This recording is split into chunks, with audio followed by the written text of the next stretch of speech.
तो दोस्तों आज इस एप्लीकेशन के बारे में हम बात करने वाले हैं। उसका नाम है क्रेडिली पर्सनल लोन एप्लीकेशन। इसकी प्ले स्टोर पे रेटिंग भी आपको ठीक ठाक देखने को मिल जाएगी और इसी वीडियो के अंदर हम देखेंगे कि ये लोन एप्लीकेशन हमको कितने अमाउंट का लोन प्रोवाइड करती है और हमको कितने यहाँ पे चार्जेस पे करने पड़ते हैं। तो दोस्तों एप्लीकेशन को इंस्टॉल करने के बाद आपको सिंपली उसको ओपन कर लेना है। अब यहाँ पे आप देख सकते हो हमको यहाँ पे पहले साइन अप का ऑप्शन दिया जा रहा है, यानी कि अगर आपका ऑलरेडी इसके अंदर अकाउंट है तो यहाँ पे आपको कॉन्टैक्ट नंबर पासवर्ड डाल के इसके अंदर लॉग इन कर लेना है। लेकिन भाई हम तो नए यूजर हैं, हम यहाँ पे न्यू यूजर और साइन अप पे क्लिक कर देंगे। अब इस पेज पे आप देख सकते हो आपको यहाँ पे सबसे पहले अपना फुल नेम डालना है, उसके बाद कॉन्टैक्ट नंबर डालना है, ईमेल आईडी डाल देनी है, एक पासवर्ड क्रिएट कर लेना है। इस एप्लीकेशन को जब भी आप लॉगिन करोगे तो यही आपका पासवर्ड रिक्वायर्ड होगा। उसके बाद आपको अपने पासवर्ड को री एंटर कर देना है। अब देखो अगर आपके पास कोई रेफरल कोड है तो डाल देना, वरना आप इसको स्किप भी छोड़ सकते हो। उसके बाद आपको इनकी टर्म एंड कंडीशन को एक्सेप्ट करना है और फाइनली आपको कंटिन्यू पे क्लिक कर देना है। जैसे कि आप देख सकते हो हमने सारी चीजें फिलअप कर दी। उसके बाद इनकी टर्म एंड कंडीशन को एक्सेप्ट कर लेते हैं और हम साइन अप पे क्लिक कर देते हैं। अब भाई नेक्स्ट पेज पे आप देख सकते हो ये इनका होम पेज आ चुका है। होम पेज के अंदर बहुत सारी चीजें, तो भाई आप कंफ्यूज बिल्कुल मत होना।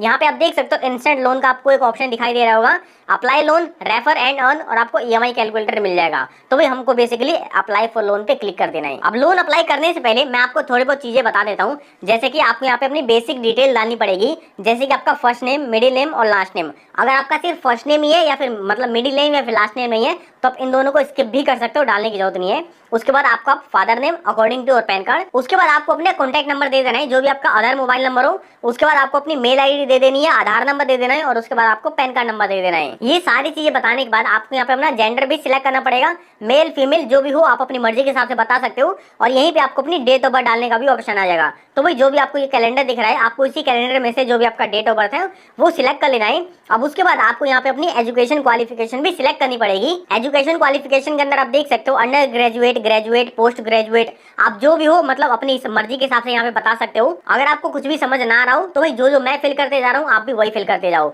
उसके बाद देख सकते हो ये ग्रेजुएशन वगैरह डालने के बाद आपको यहाँ पे अपना मैरिटल स्टेटस बताना पड़ेगा कि भाई आप सिंगल हो, मैरिड हो या फिर आप अदर भी सिलेक्ट कर सकते हो अगर आपका डिवोर्स वगैरह हो चुका है तो। उसके बाद आपको अपनी मदर का नाम यहाँ पे डाल देना है और ये सारी चीजें फिलअप करने के बाद आपको यहाँ पे अपना करंट रेजिडेंशियल टाइप भी डालना पड़ेगा। देखो ये इसका मतलब ये होता है आप जिस भी मकान के अंदर रह रहे हो वो आपका है, रेंटेड है, आपके पेरेंट्स का है, मतलब जो भी हो आप यहाँ पे बता सकते हो। जैसे कि आपके पास रेंटेड और ओन का ऑप्शन आ रहा है, यानी कि आपका है या फिर वो रेंटेड है।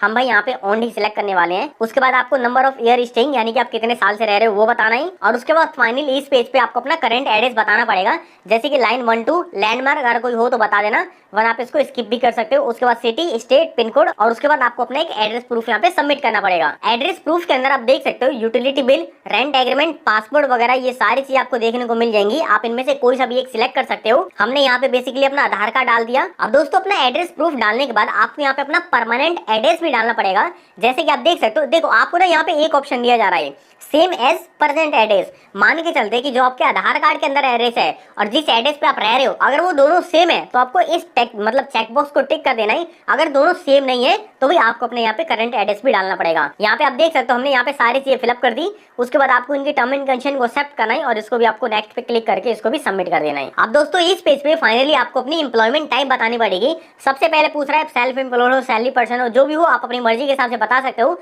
हमने यहाँ पे सैलरीड पर्सन सिलेक्ट कर लिया। उसके बाद आपको अपनी कंपनी का नाम यहाँ पे डालना पड़ेगा। कंपनी का नाम डालने के बाद आपको अपनी ऑर्गेनाइजेशन टाइप भी बतानी पड़ेगी, जैसे कि प्राइवेट लिमिटेड है, पब्लिक लिमिटेड है, प्रोप्राइटरशिप है, जो भी हो आप यहाँ पे अपनी मर्जी के हिसाब से बता सकते हो। ये सारी चीजें बताने के बाद आपको यहाँ पे अपनी डेजिग्नेशन भी सिलेक्ट करनी पड़ेगी, यानी कि आप अपनी कंपनी के अंदर किस पद पे काम करते हो।